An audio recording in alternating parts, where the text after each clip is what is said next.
Betting యాప్స్‌కి సంబంధించి నిజానిజాలు బయట పెట్టడం, బెట్టింగ్ యాప్స్‌ని ప్రమోట్ చేసే వాళ్ళ మీద చర్యలు తీసుకునేలా పోరాటం చేయడం, ఎవరు చేసినా, నా అన్వేషణ చేసినా, మీరు చేసినా, నేను చేసినా, ఎవరు చేసినా అప్రిషియేట్ చేస్తాం.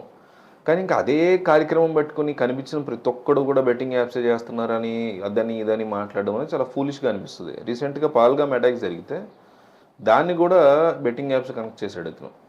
అందులో ఒక ముగ్గురు ఈ బెట్టింగ్ యాప్స్ లిస్ట్‌లో చాలామంది హిందూస్‌తో పాటు ముగ్గురు ముస్లిమ్స్ ఉంటే, వాళ్ళు ఈ బెట్టింగ్ యాప్స్‌ని ప్రమోట్ చేశారని, ఈ బెట్టింగ్ యాప్స్ అన్నీ కూడా ఆ కంట్రీస్ మెయింటైన్ చేస్తున్నాయని, బెట్టింగ్ యాప్స్‌ని ప్రమోట్ చేసేవి మతానికో, టెర్రరిజంకి సంబంధించో, లేకపోతే హిందూ మతానికో, క్రిస్టియన్ మతానికో ఉండదు.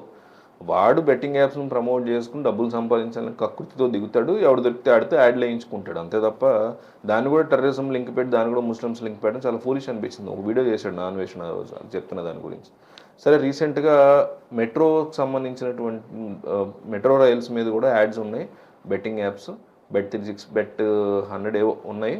వాటి గురించి కూడా చేశాడు. అప్రిషియబుల్ చేయాలి, మాట్లాడాలి. ప్రభుత్వమే స్వయంగా ఇన్ని కబుర్లు చెప్తూ ప్రభుత్వం చేస్తున్నప్పుడు ప్రభుత్వాన్ని క్వశ్చన్ చేయాల్సిన బాధ్యత మీకైనా, నాకైనా, అన్వేషకైనా ఎవరికైనా ఉంటుంది. క్వశ్చన్ లేదు. కానీ దాంట్లో క్వశ్చన్ చేయడం వేరు, కంప్లీట్ సీరియస్ ఎలిగేషన్ వేసేసి దానికి ప్రూఫ్స్ ఇవ్వకుండా ఉండడం వేరే. అది తప్పు చేశాడు తను.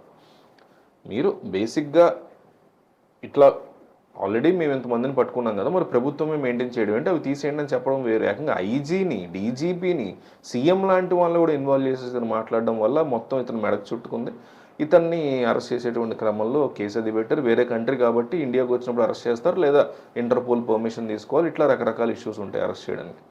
సరే అయితే ఈ ఈ జరిగిన తర్వాత ఇతని పేరెంట్స్ చాలా సీరియస్ నిర్ణయం తీసుకున్నట్టుగా తెలుస్తుంది. అతని పేరెంట్స్ గురించి మనం అప్పుడప్పుడు మాట్లాడుతూ ఉంటాడు. అతను పేరెంట్స్ పట్ల చాలా ఇదితో ఉంటాడు. అతను థాయిలాండ్ వచ్చినప్పుడు కలిశారు, నా జన్మ ఇట్లా ఉందంటే మీ వల్లే అన్నట్టు కూడా అతను చాలా బాగుంటాడు. పేరెంట్స్ విషయంలో చాలా పాజిటివ్గా మాట్లాడుతుంటాడు.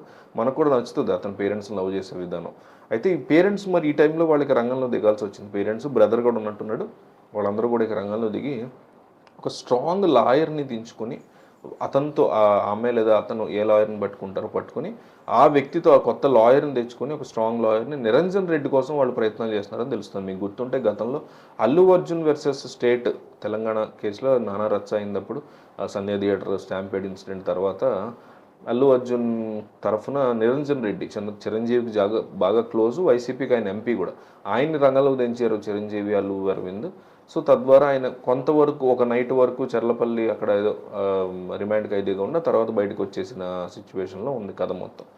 సో ఇప్పుడు ఏంటంటే ఆ లాయర్ కోసం ప్రయత్నాలు చేస్తున్నారు ఈ పేరెంట్స్, అన్వేషణ పేరెంట్స్ అని తెలుస్తుంది. ఎందుకంటే ప్రభుత్వమే ఇక్కడ సువమోటోగా తీసుకున్నారు కేసు కూడా. పోలీసులు ఒక చిన్న కానిస్టేబుల్ ఎవరో ఆయన కంప్లైంట్ ఇచ్చారంటే దాన్ని బేస్ చేసుకుని సువమోటోగా తీసుకున్నారు పోలీసులు. దాన్ని కోర్టు కూడా సీరియస్గానే తీసుకుంటుంది. సో ఖచ్చితమైనటువంటి శిక్ష పడే అవకాశం ఉన్న కేసు కాబట్టి స్ట్రాంగ్గా పోరాటం చేయాలి.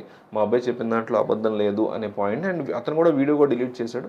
సో కాబట్టి అతని మీద కేసు ఉపసంహరణ తీసుకునే దిశగా కేసుని క్వాష్ చేసేలాగా కోర్టులో పిటిషన్ వేసే క్రమంలో నిరంజన్ రెడ్డి కోసం ప్రయత్నాలు చేస్తున్నారని తెలుస్తుంది.